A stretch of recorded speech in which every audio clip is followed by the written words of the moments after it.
The world's in chaos, but we stand tall. United we back, we answer the call. The Rural Report, our guiding light. Together we'll conquer with all our might. Hello again, and welcome back, everybody, to another edition of the Rural Report. I'm your Rural 2IC, and we're going to continue on with our theme. If you missed yesterday's video, I encourage you to kind of go back and at least take a peek at it. I know these videos might be a little bit longer in length than what a lot of you would probably like, but there's a lot of information that I'm trying to get out. Yesterday's video was on awareness. Today is going to be on intelligence. And just right out the rip, I am not an intelligence expert. I do not have a military background. I don't have anything along this. I am doing this just on my own reconnaissance here of how I'm doing things here. So when we're talking about intelligence, the first thing on the first part of this video is going to be about gathering intel. And we're going to talk about two, we may touch on a third one, but for the most part, we're going to talk about basically the HUMINT and OSINT. And that is human intelligence, aka you, or OSINT, which is open source intelligence. Now, there are some of you technical guys and radio comms guys that may go into more of your SIGINT, which is your signal intelligence. But for the most part, we're going to focus on the first two. Now, when we're talking about HUMINT, which is human intelligence, that is one of the best, in my opinion, intelligence that you can gather. That is a person on the ground, on site, at location, at the event, during the time in which it happened. That is somebody seeing with their own eyes, hearing with their own ears, experiencing everything, and is going to come back and give first-hand, detailed uh, uh, intelligence. And it may even be you. You might be the one that witnessed this whole thing, and you're going to be first-hand knowledge back to your group, tribe, family, whatever. And so one of the biggest things that I like, and I'm going to say it's going to be the SALT report. I know probably get some people that don't like that. There's probably a few of you military guys that are more used to the salute report, which is great. Personally, my opinion, I think the salute report is more in that military aspect, especially when you start talking about what uniform people are wearing and things like that. We're not there. Okay. Maybe it might be a good one, especially depending on where you live. Maybe you might have like gang activity or different things to where that would become relevant. Okay. But for the most part, I'm going to talk about SALT, SALT. So the first thing when an event goes and you want to do a quick rundown is going to be S, which is size. I want to know in detail the size of what you are seeing, okay? And you can put whatever event it is, and even practice this. You're sitting at a red light and something catches your eye. Run down in your head what the SALT report would be. Maybe you're on a lunch break and something goes on. You're out of the store, especially during Christmas time. There's a lot of crazy stuff that goes on, but this is a really good one. If you don't know anything about what I'm talking about, pay attention, jot this down, and practice it. I really, really highly encourage you to start getting this into your head. And so that way you can kind of run through these. And so the first thing, SALT, is S, size. I want to know the size of what you are seeing. Because when you bring this back to analyze this, whether you have an analysis person that's going to go through all this stuff and try and break it all down to see what the relevance and what the scope of the threat is, or if there even is a threat and all that, or if you're going to do it as a group, or if you're just going to kind of jot it all down so that way you can retreat to safety and see, was I blowing things out of proportion? Is this something that is reportable, or did I just kind of freak out in the moment and this actually isn't that big of a deal, or maybe it's not a big deal at all? But let's just say that you saw a couple of military looking people. All right, so if you look out your window, you're traveling home and you see a couple of those. What is the size? Okay, so maybe there was a military vehicle and three men, uh, military looking. Maybe they have the uniforms on or whatever, but it gives me a size. There's one vehicle, there's three guys, and it goes through, that sort of a first letter when we get to this. So that way, if you bring me this report, I've got something to go on. I now can start analyzing what's going on. Because if you come at me and you freak out and you go, the military's on their way, and I go, quick, okay, let's run down salt, and you go, okay, there was one vehicle and three guys. Okay, your statement was true to an extent of yes, it looks like there's military involvement, but there's a difference on the way that you presented it of freak out, panic, the entire military's headed in my direction versus there's three guys in one vehicle. Okay, well, let's keep going. So what is the next letter, which is A, action? What are they doing? What is that vehicle and those three guys doing? Okay, if you go, well, they were standing there fueling it up, or they were changing a flat tire or something. Okay, now it comes into, is that really anything that we should be freaking out about? Or was they heavily on the lookout and really weapons up, weapons hot, maybe guarding or staging, waiting for a rendezvous or something along those lines? Were they holding post or something like that? It gives me a bigger idea, if you bring this to me, if I know the size and I know the action. What are they doing? How big are they? And what are they doing? Okay. Well, now the next things that I'm going to need to know is the next letter, which is L.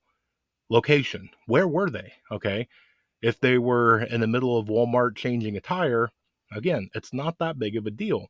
If they are fueling up outside of a Air Force base or something like that, okay, it seems relatively normal. If they're in a neighborhood and they all have weapons hot and they're like surrounding the vehicle, okay, now it starts painting a different picture, right? So all these kind of go into it, and it's going to go into the last letter, which is T, time. Okay, when did this all happen? Well, this happened at 3 a.m. All right, well, let's dial it back. Three guys, all completely uh, tacked out, if you will, or they've got all their gear on, and it looks like they're posted out next to a military vehicle on the corner street of a suburban neighborhood at 2 in the morning. That's relevant information.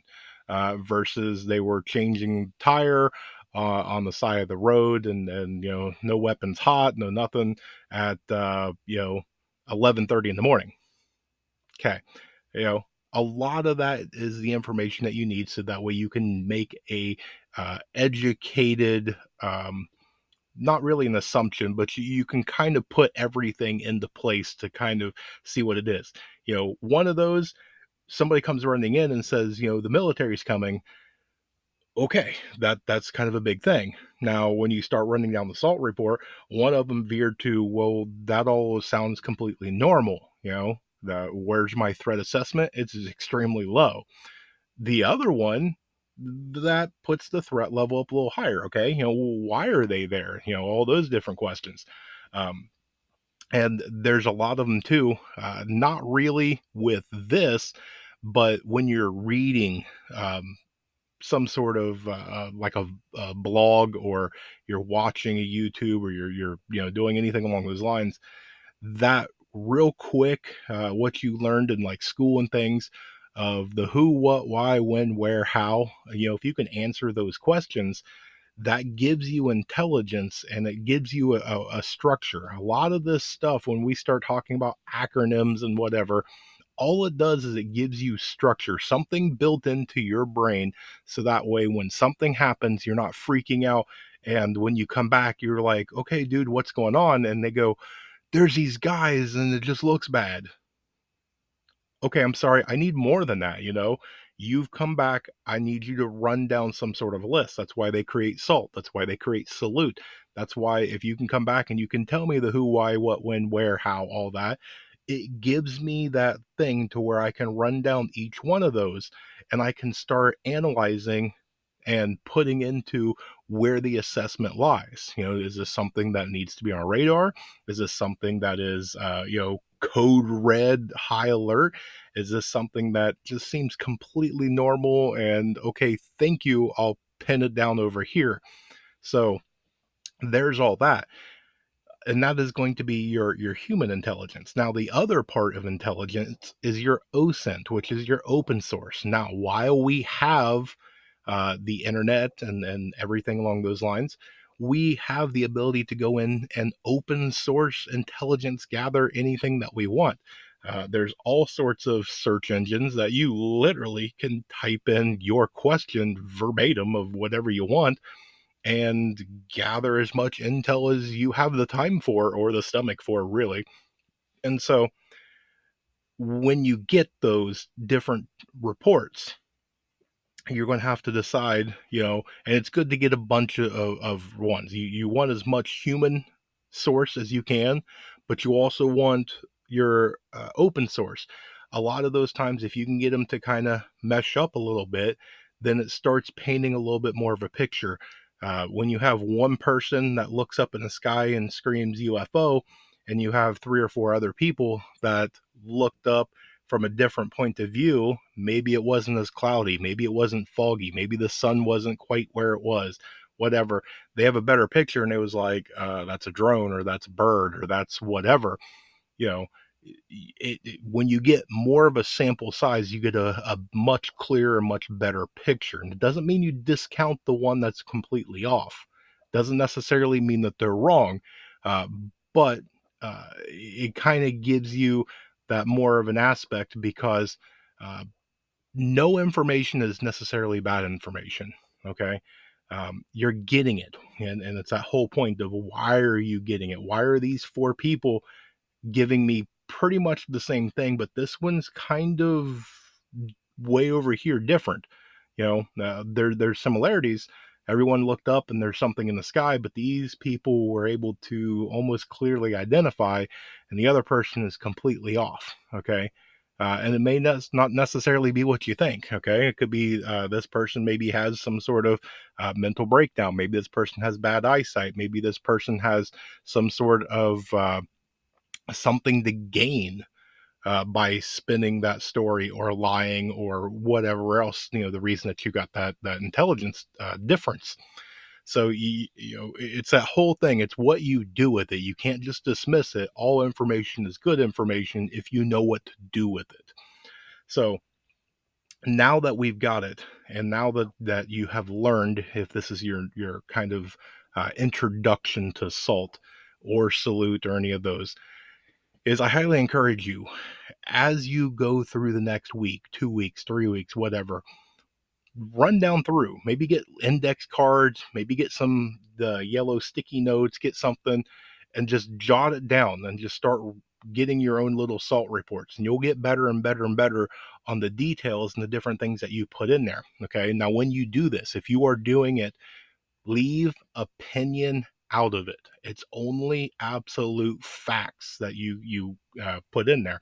If you are telling me um, size, it's good to go through and say that it was three black SUVs that um, you know uh, all of them had a orange sticker on the side. Okay, that's very detailed when you're telling me about the size.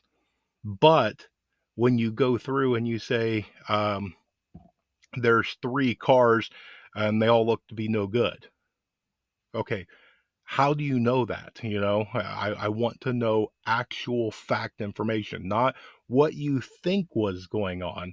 What is it that you absolutely saw? The one person that comes back and says three black SUVs with an orange sticker on the side, that gives me a lot of things to go on. Somebody that says there's three dark vehicles that are up to no good, I mean, the only thing that kind of gives me is there's three vehicles. That's about the only similarity there is. One paints it in a very bad picture, and the other one over here gives me a much better detailed picture. But I've still got to try and mesh as much as I can together to see, maybe somebody saw something and they're just not getting the intelligence from here to here. So that way I can understand it and I can get it and I can utilize it. When you go through and you do these, there's a very fine line of putting in information that is factual and needed versus going through and making it to where it's a mile long to read. You want to get as much fact and detail as you can, but as quickly as you can. A lot of these, you are writing a SALT report because there was an action, there was an event, there was something that took place, and so as quickly as you can gather that information, somebody needs to be able to read that information to give them time so they can analyze it and go through and make that threat assessment and come up with a decision of a reaction plan and things like that. If you take 20 minutes to write it out, it takes 20 minutes to get back here, and then it takes me 20 minutes to go through it. I mean, we're wasting an hour, hour and a half before we even start to do anything. And by then, is it too late? But before I can even make the bottom line to go, oh no, this is red alert. There's already somebody on your doorstep. Okay, so eh, this is why that practice comes in. This is why if you can take the time now to go through and start putting this stuff into practice, and then you'll get to where you will know that information as you see things. Those just start doing the muscle memory. You will look at something and you will automatically just start picking those letters, and you will start visually within a very short amount of time gather really good intel that could really help somebody out or help your group out. Remember, if we're talking about worst case scenario, SHTF, balloons gone up, this is life and death stuff. Okay, this is not you're out playing paintball with the guys. This might be one of those things to where uh, it's something that could be make or break. This could be whether you make it to tomorrow or not. And this isn't just for you. This is something that if you and everybody in your group has no idea what I'm talking about, here's your encouragement of even if you don't like the way that I'm doing this, go check out Viking Preparedness. Go check out um, anybody else of trying to think of everybody that's put these out. I know Magic's put stuff out. I know Bear Independence put stuff out. Um, Maybe one of them is going to tell you how to do this a lot better than I am, that you will understand it and be able to utilize it. I don't care who you listen to. It's just an important message that needs to be out so that way you will at least try and put it into your plan, into your everyday life. It's not difficult, and everybody in your group needs to be able to do this. Children are very um, visual. Yes, you might have to uh, get a little bit into the weeds sometimes when they're telling you, regurgitating some of that. But kids are sponges. Don't discount the intel from a kid. There's a lot that everybody in your group, they're all mouths to feed and they all have a job to do. They all have to participate and they all have to earn their keep. And, just because there's a couple of families on a homestead after the balloon goes up doesn't mean that, the kids that were outside, taking a little bit of a break and kicking the ball around doesn't mean that they don't see something. Okay, and to have them have that ability to where they can come back and give you information other than them running at you screaming, and you're going what, and they're going, oh, there's something over there. What? I don't know. Something scared us and we took off running. Okay, I get it. You don't want to put kids into any danger whatsoever, but if you can just have one kid have that in the back of their mind that they need to look. Is it a dog? Is it something two-legged? Is it something that is a threat? Is it something that both of them got spooked and took off in opposite directions? What's going on? If you can get that intel, it's going to be extremely valuable. So. But that's what I've got for you guys today. I hope that you got something out of this. I know these videos are going to be a lot longer content than what I normally put out, but it's important information. We're going to continue on. We're going to touch on a couple more subjects and a couple more things. So bear with me as we go through this. This is not the time, I think, this late in the year. There's definitely something in the air that something's just not right. I pray I'm wrong, and I hope I am. I hope that I know that there's a troll or two that watches, and hey, if January 5th rolls around and absolutely nothing happens, by all means, come back in the comment section and laugh. I don't care. I really do. I will laugh with you that I hope that I am wrong, but we need to prep like our lives depend on it, because that day may come where it really does. So, but I hope you guys have an amazing day. I hope you have a blessed day. Stay tuned, because there's more information to come. And with that, remain united, because we're all prepping in this together.